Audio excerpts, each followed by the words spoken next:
だけで味わえるクワトロニューヨーカー。本場ニューヨークのピッツァが食べたいのに日本になぜ？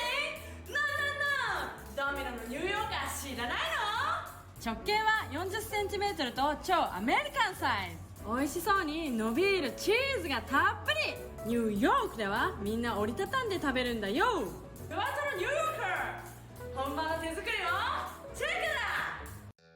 ベース作り Let's get started。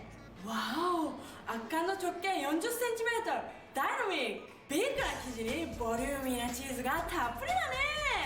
ビッグペパロニ、超ビッグなペパロニをなんと7枚も。でっかいビッグチーズ。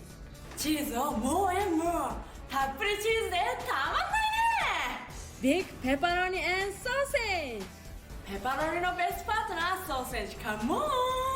ナイスコラボレーション。ビッグハム&マッシュルーム。ハムとマッシュルームで味も気分もチェンジ。エキサイティングだね。コンプリート。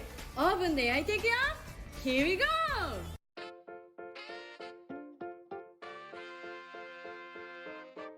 うわーお、ホットなうちにいただきます。